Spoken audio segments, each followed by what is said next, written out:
What happens when a seemingly perfect life unravels in an instant? I'm MHB, and today we're diving into the chilling world of teenage killers facing life sentences. Imagine being 16, your whole life ahead of you, and then hearing those fateful words, life in prison without parole. The shock, the disbelief, the sudden weight of forever. It's a moment that changes everything, not just for the young offender, but for everyone involved. Join me as we explore the raw, unfiltered reactions and the profound psychological impact of these life-altering sentences on our youngest criminals. Before we dive into the courtroom drama, let's set the stage. When I talk about teenage killers, I'm referring to individuals between the ages of 13 and 19 who have committed homicide. These are young people whose lives have taken a tragic turn, leading them to face the ultimate punishment our justice system can impose on a juvenile: life behind bars. I've covered numerous high-profile cases over the years. The names may be familiar to some of you. Michael Hernandez, who at 14 stabbed a classmate to death in a middle school bathroom, or Joshua Phillips, who at 14 murdered his 8-year-old neighbor. These cases, among others, have shaped our understanding of juvenile crime and punishment. But what exactly does a life sentence mean for a juvenile? In most cases, it's a minimum of 25 years before the possibility of parole, but often, it truly means spending the rest of their natural life in prison. It's a sentence that's been hotly debated, with arguments about brain development, rehabilitation potential, and the ethics of condemning a teenager to die behind bars. The courtroom setting itself is a character in this drama. I've spent countless hours in these hallowed halls watching as lives hang in the balance.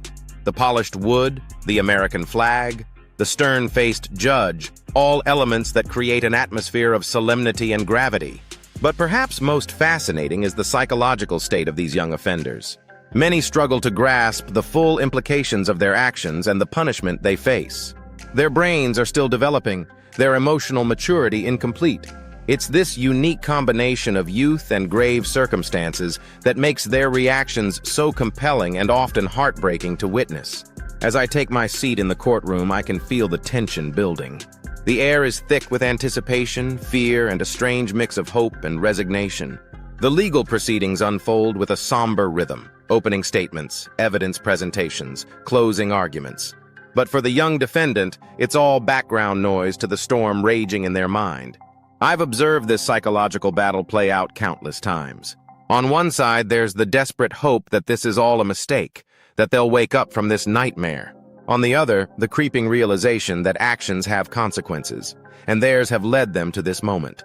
The conflict isn't just internal. Society expects justice, closure for the victims' families. But can we reconcile these expectations with the fact that the perpetrator is still, in many ways, a child? I've grappled with this question throughout my career, and I still don't have a clear answer. As the proceedings draw to a close, I can see the defendant's facade beginning to crack.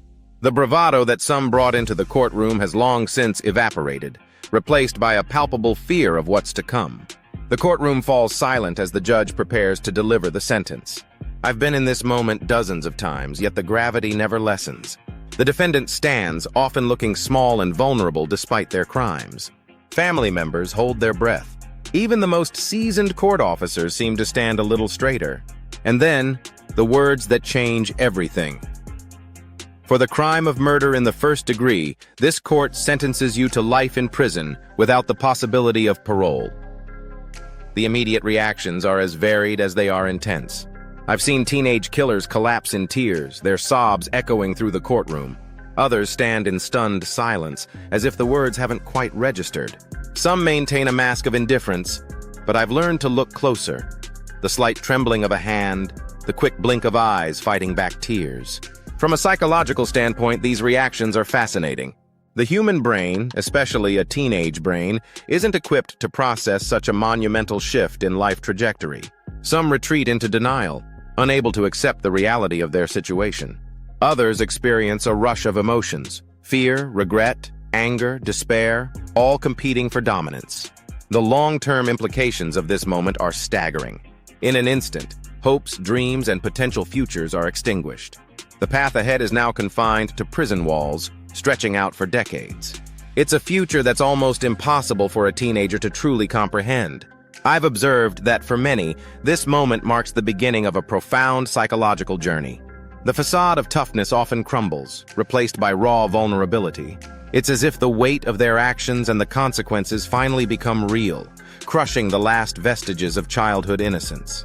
As the courtroom begins to empty, I'm always struck by the profound sense of lives irrevocably altered. The immediate impact on these teenage killers is clear. Their world has shrunk to the size of a cell, their future rewritten in an instant.